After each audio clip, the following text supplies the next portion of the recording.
What's up, everyone? Patty, I'm back with another video.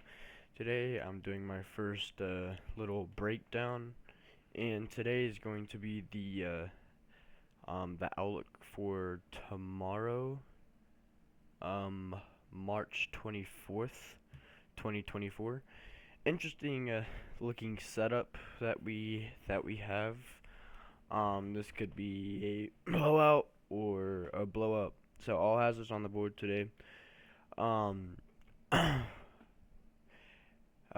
Wind, you can see just all of that area, and then we have the 15% for right here around that Kansas City or Kansas Colorado border. Also have hail. Hail is the same thing, just the core is a little bit bigger, and then also tornado. 2% tornado chance for Oklahoma City, Norman, Oklahoma, Lawton, Oklahoma, Edmond, Oklahoma, Midwest City, Oklahoma, and then we have that 5% chance for the 5% chance for a tornado in any 25 miles of a certain point within that 5% hash mark. That does not mean 5% chance of tornado, but but that is for Wichita, Kansas, End, Kansas, Salina, Kansas, Hutchinson, Kansas, and Ponca City, Kansas. So let's just start out by looking at some models, and then we'll really go into what we can expect for tomorrow. So let's go to 6 o'clock. Actually, so that would be 7. So the 6, 5, 4. So you can see right here around 4 o'clock, these little cells fire right in front of the dry line as they move into that more moist air. So the dry line, I think for tomorrow, the dry line is, let's see, about like,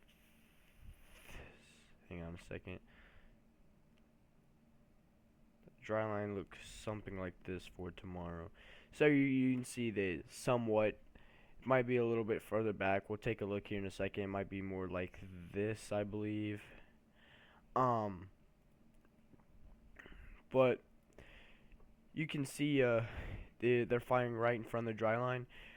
That's the dry line is playing a big important factor for tomorrow's outlook, because the dew points are not the best for tomorrow specifically. But we'll talk more about that here in a second. Let's go on to, this is 4 o'clock. It's 5 o'clock. You can tell they're getting a little bit more severe, a little bit of a robust. You can see right there on the cell right here. And then 6 o'clock. 6 o'clock looks like it's gonna be the peak of the action. So you can see this very robust cell just at the Oklahoma Kansas border, right where this hash mark is, or the outlook for the tornado risk is, that very stronger cell, and then these separate cells, which are also look pretty severe. Then we go on to 6, 7. No, this is 7. This is 6. And then as these storms just move out of that, these gets back into the drier air. You can see they really just die out. So it looks like peak action is gonna be at 6 p.m. tomorrow. Also 7 p.m. could be as well, the magic hour.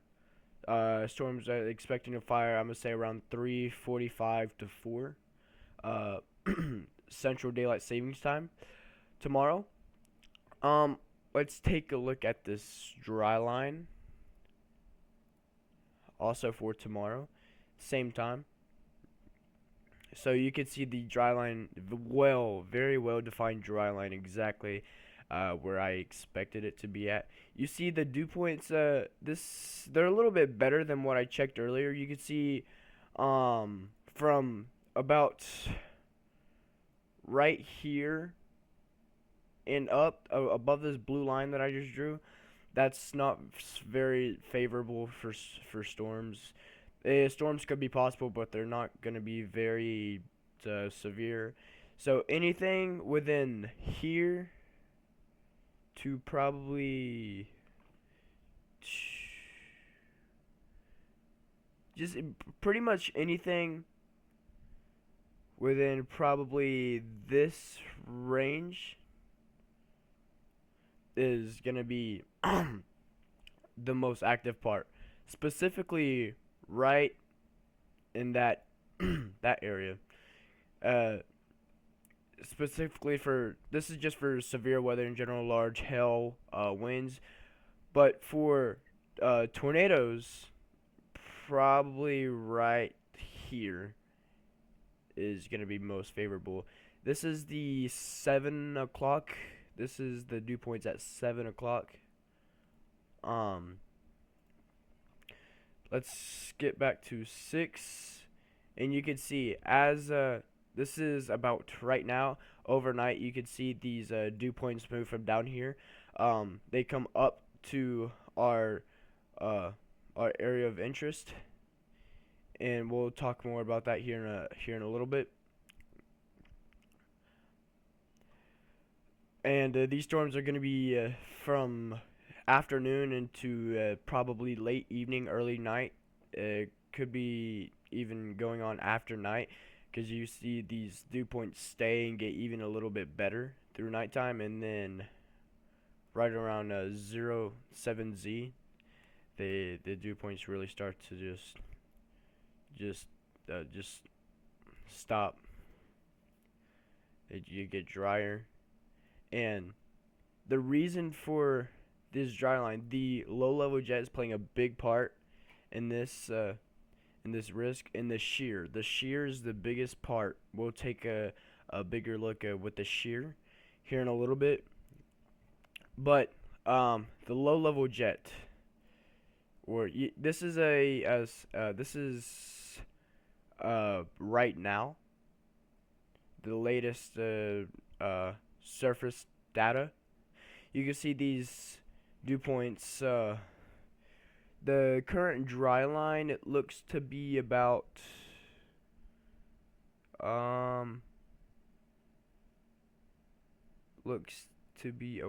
forgot to turn on my pencil.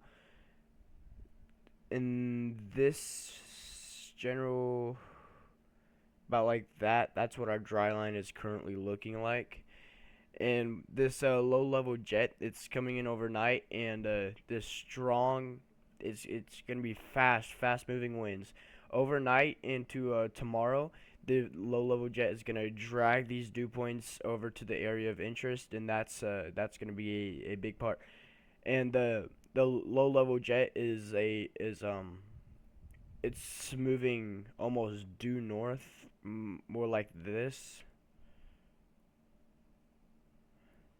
That's kind of what the low level jet, the 850 millibar height and wind will is looking like. We'll take a look at that here in a second. But this is just our current dew points. Let's go over to the important stuff. Let's go here. Take a look at the 500 millibar height and wind. You could, that's not what we're looking for. Right here.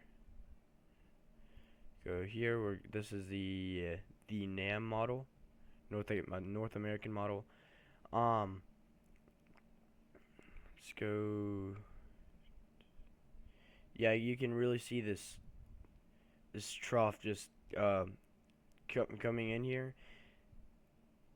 This is 7 o'clock tomorrow. This is 7 o'clock tomorrow. Storms are flying right off this little ridge, this nose. You can see it's injecting over here, and then we just have this favorable for point right here. That's it's playing a pretty big part. You could see these like, you could see what I'm talking about when I'm saying it almost due north. It's now moving a little bit north and northeast, but that's for the 500 millibar. We'll take a look at the low level jet. Let's go to 7 p.m. tomorrow. Now you see what I mean. Due north. Look, high, very high winds at 800 on the low level jet. So this this is about noonish.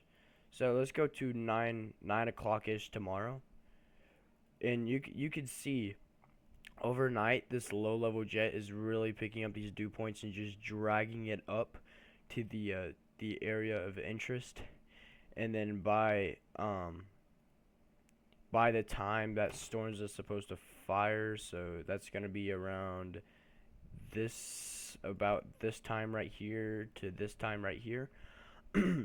You can see the low level jet is basically due north, and those dew points are really being dragged from south central Texas up into the North Oklahoma, southern Kansas border, and that's playing a really big part in tomorrow's risk. It is currently 10:30 at night to the previous previous date. It is March 23rd, and this is for March 24th. We'll take a look at the Cape, just to show you the Cape is not really playing a really big part in this risk. I'll show you that now. So this is tomorrow at 7 o'clock. You can see it's really not that good. This is you can see right here, this is about the highest the Cape is going to get tomorrow. We have some this is some instability in southern Kansas, or western Kansas, at 21Z tomorrow, so that would be about 4ish. You could see right where right here in front of the little like border, I guess you could say, the outflow of this instability is kicking up and stirring up these storms. You saw that on the HRRR, the high resolution rapid refresh. That's this they're firing, these cells are firing right in front of this instability. As this instability moves, keeps pushing these storms in eastern into afternoon, evening, into overnight hours. You see the Cape is still not playing a really big factor for tomorrow. What is, though, is the shear. So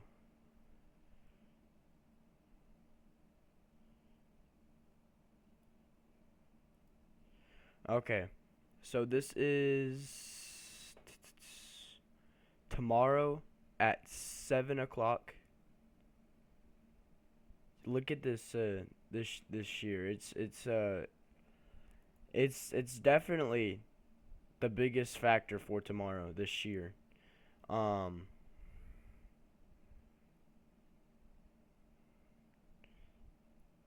Yeah. Look at that. That shear is playing a really big factor for tomorrow. We'll take some soundings and we'll take some soundings here in a second, just to show you. But this really shows you how much the shear is taking more of an effect than the instability, the Cape. But can go take some soundings now. Let's go to the NAM, and we could probably do.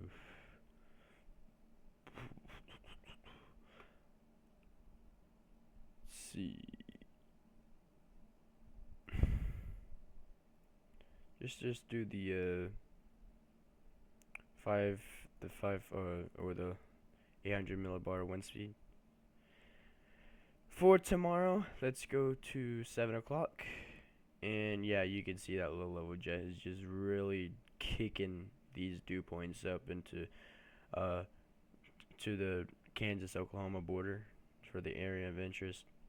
So highest tornado probability is, I'd say, right in this general area right here. Um, but for actually,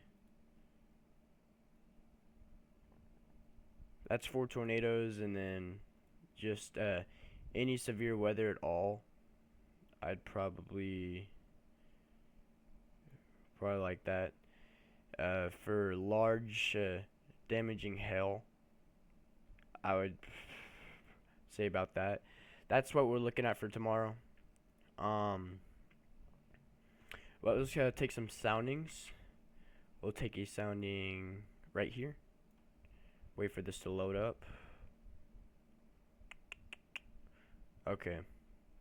Look at this this photograph. That's looking pretty favorable.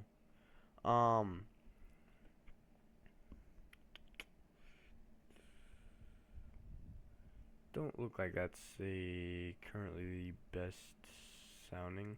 Take one right in front of this, the higher winds of that the low level jet. You can see that photograph is still looking pretty favorable. Big Slayer Cape is really down there. That could sell for tomorrow. That's why this is a very weird outlook. You could see the temperature right here, the normal temperature, and you could see the dew point. LCL's looking about normal. LFC is a lot higher than normally is, which is another thing that could sell this tomorrow's risk. This photograph is looking favorable for tornadoes, though. You can see potential hazard type weak tornado, but it's still the day before.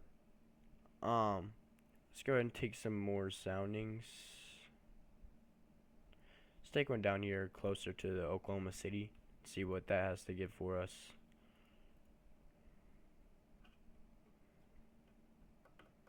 Yeah, the photograph is really looking favorable, but you could see this. Look at that shear. The shear 3 kilometers in the atmosphere is insane. It's insanely high. But look, that cape it's not favorable. That's why you can't really tell if it's gonna be a blow up or a bust for tomorrow. So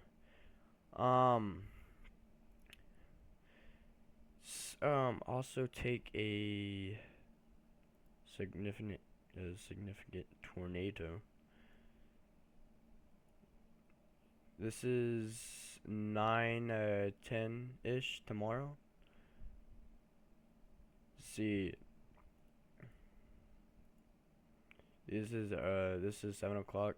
This is earlier in the day. You can see this tornado risk, just like I said, extending out from right here up into that area. Actually, let's do this to make it easier to see. Okay.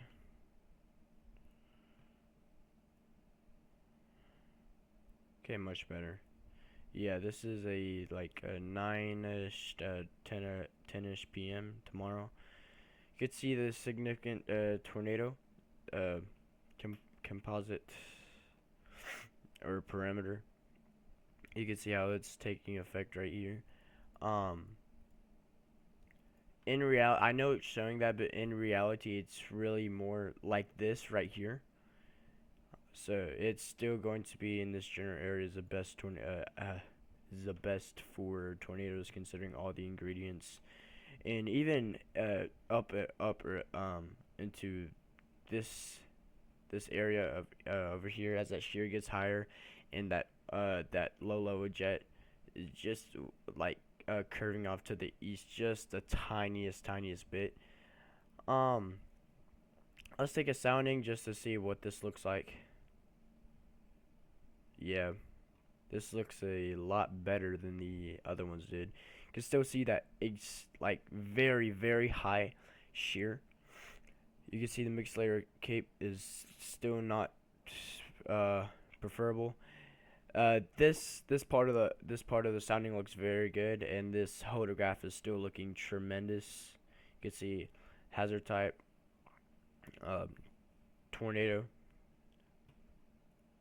Let's take a sounding from right here. Yeah, it's still looking good. You see, that's why I said that upper area, it's not showing it on the tornado perimeter, but the upper area, you see the mixed layer cape is still very low, but it's better. The shear is better, I think, than the less sounding. This part of the photograph too is a lot better. That LCL is normal. LFC is a lot lower. That's good. It's right at this little ridge of the temperature, and dew points are doing about what they normally do. You can see it's getting drier as it goes up into 6 kilometers into the atmosphere. This photograph is looking still very favorable for tornadoes. Classic supercell. 25% loose is 25% for tornado, just for that certain area sounding, and 19% for significant hail. So this is a larger tornado risk than a hail risk, and you can tell that just by looking at the photograph. But that's pretty much all I need to go over. Still gonna be keeping an eye on this into tomorrow, as we get closer to um to uh to the day, to the event. Um, but that's my a little bit of breakdown. I could have gone a lot more into it, but my main point of the video, I wanted to show you guys that how that low level jet from right here coming in overnight, from down here, Mexico's area, and then just turning basically straight north like that. And it's really these oh, hang on a second. These dew points that are down here, that low level jet, where'd it go? Come on, yeah, okay.